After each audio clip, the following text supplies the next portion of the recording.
99% of developers don't get cold starts. Many can't even begin to explain the difference between serverless and containers. Knowing the difference between cold starts and warm starts in serverless is table stakes, and it simply does not cut it. And understanding function as a service versus backend as a service is the bare bones expectations in 2025 for every competent entry-level engineer. But the engineers who get ahead in this market, they understand the low-level details of cold starts. If you don't know these concepts, then you should consider watching this video, where I'm going to break down how cold starts work in serverless architecture and some of its nifty details around micro VMs and VPCs. This is the knowledge that will make you a better engineer. Let's get started. A cold start is the delay that occurs when a serverless function is invoked but no pre-existing runtime environment is available to immediately execute it. Platforms such as AWS Lambda, Google Cloud Functions, and Azure Functions operate on ephemeral compute resources. Containers or micro VMs are created on demand when a function is triggered and destroyed after a period of inactivity to save cost and optimize resource utilization. When a function is invoked for the first time, or after its previous execution environment has been deallocated, the platform must allocate a new container or virtual machine, initialize the runtime environment, load the function code and all dependencies, establish any necessary network connections, and prepare the function's memory and execution context. Only after these steps can the function begin processing the request. The time required to perform this setup constitutes the cold start. And if the platform has recently executed the same function, it may retain a warm container in memory, allowing subsequent requests to bypass most of the initialization steps and execute almost instantly. This distinction between cold and warm starts is critical for understanding the performance characteristics in serverless systems. Cold starts are particularly important because they introduce perceived latency that can impact user experience. For example, a warm AWS Lambda function might respond in just 5 to 20 milliseconds, whereas a cold start can add anywhere from 100 milliseconds to over a second, depending on multiple factors. This additional latency can be noticeable for applications that require low response times, such as web APIs, chatbots, IoT event processors, or real-time notification systems. In contrast, for asynchronous or batch workloads such as ETL pipelines, background data processing, or scheduled tasks, cold start latency is often negligible because the function is not responding to end-user interactions. And understanding where cold starts occur in the workflow allows devs to design systems that balance cost efficiency with responsiveness, and to architect functions in ways that minimize performance degradation during first invocations. Interpreted languages like Python or ahead-of-time compiled languages like Go or Rust are significantly faster at a cold start than just-in-time or JIT compiled languages like Java or C#. So first, let's look at interpreted languages like Python or Ruby. Just to clarify, this is a simplified view for Python. Python's standard implementation first compiles source code into an intermediate form called bytecode, which is then executed by the Python virtual machine. The overall process is interpreted, as there's no need for a pre-compilation step for the end user before running the code, and errors are caught at runtime. So before the interpreter runs your code, a compiler translates the Python source code or .py files into bytecode or .pyc files. And then the Python virtual machine or PVM interprets this platform-independent bytecode and turns it into machine-readable instructions. So in terms of cold starts, this is very fast. The only significant work is starting the lightweight interpreter and reading the script from disk. There is no compilation step during startup. The downside is that the ongoing execution is slower because the code is being translated on the fly. How about for ahead-of-time compiled languages like C++, Go, or Rust? Before you ever run the program, a compiler translates all your source code directly into a single native machine code file, like a .exe on Windows. This is the absolute fastest cold start. The operating system just loads the machine code from disk into memory, and the CPU executes it immediately. All the compilation was done ahead of time. The downside is that the compilation step itself, which you do during development, can be slow. And finally, we have JIT compiled languages like Java, C# or modern JavaScript. This is the hybrid model and the source of the slow cold start problem. First, your source code is compiled into an intermediate bytecode, which is not native machine code. When you run the program, a large complex program called a virtual machine, like the Java virtual machine, has to start up. Then the VM begins interpreting the bytecode. At the same time, the JIT compiler watches the code as it runs, identifies the most used parts or hot paths, and translates those specific parts into highly optimized native machine code in the background. In terms of cold starts, this is very slow.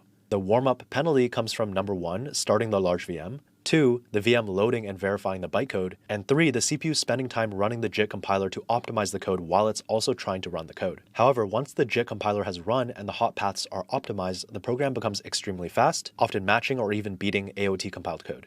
In practice, a cold start usually involves several sequential steps that together create noticeable latency. For AI workloads, this is especially painful. Loading gigabytes of model weights from storage into RAM and then onto GPU memory can take minutes, making cold starts a major bottleneck for machine learning pipelines. This is where Modal, the sponsor of today's video, completely changes the game. Built from scratch in Rust with a custom high-performance file system and execution environment, Modal is designed to tackle the cold start problem at every layer. Unlike traditional function-as-a-service platforms, Modal maintains long-running stateful containers so your application and large models stay loaded in memory. Its file system is optimized for fast parallel access, meaning AI models, datasets, or other large assets can be streamed efficiently to RAM and GPU memory without the minutes-long delays typical in standard serverless platforms. Modal also integrates native GPU support, allowing workloads to leverage A100 or H100 GPUs seamlessly, while managing memory and compute in a way that maximizes throughput and minimizes latency. Developers can spin up ephemeral or persistent containerized environments on demand, maintain state across executions, and execute high-performance workloads that previously required dedicated servers, all while still benefiting from serverless features like autoscaling and pay-for-what-you-use pricing.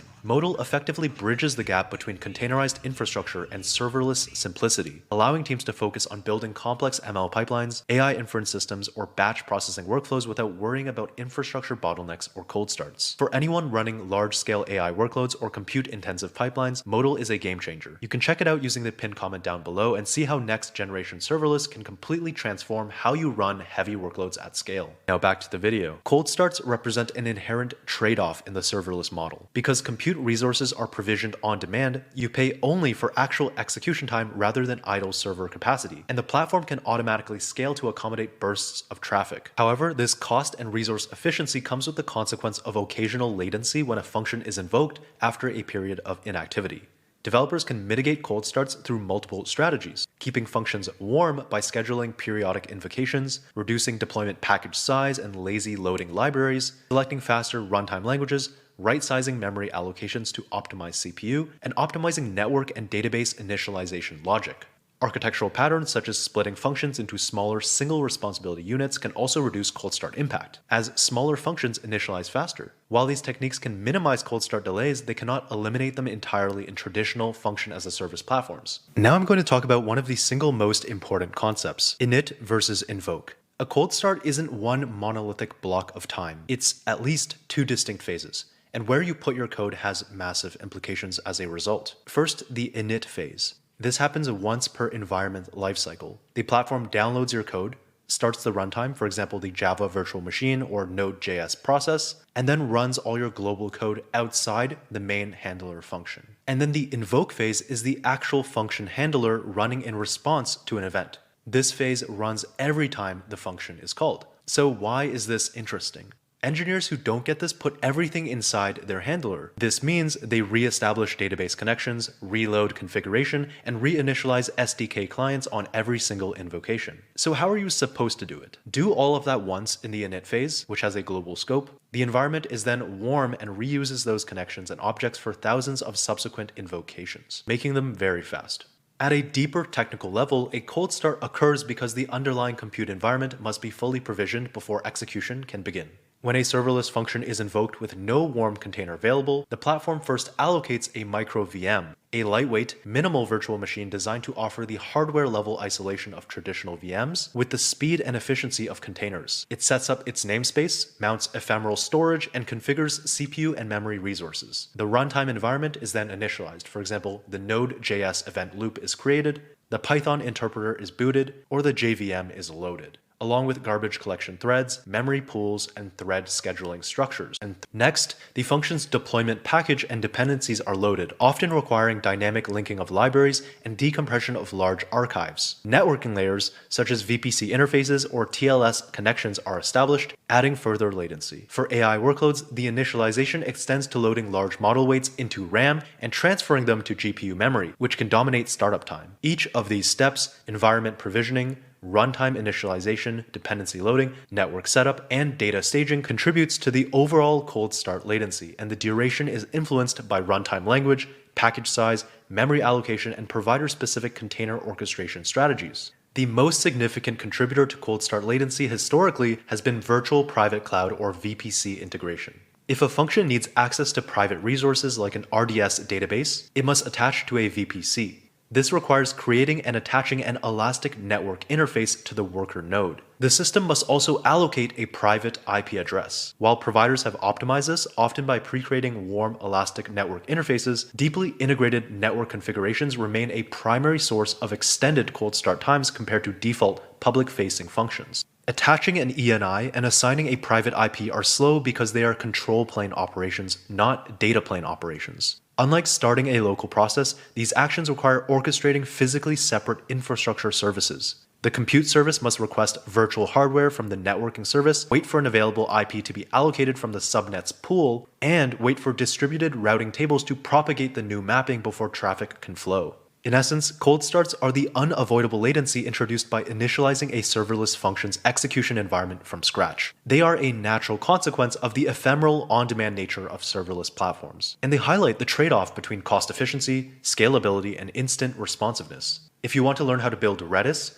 Docker, and compilers from scratch, I recommend checking out Codecrafters down below to kickstart your journey in becoming a 10x developer. They are by far the best project-based coding platform. And if you want to accelerate your development, reduce your cold start costs, and effortlessly scale your AI and data workloads across thousands of CPUs and GPUs, check out Modal in the pinned comment.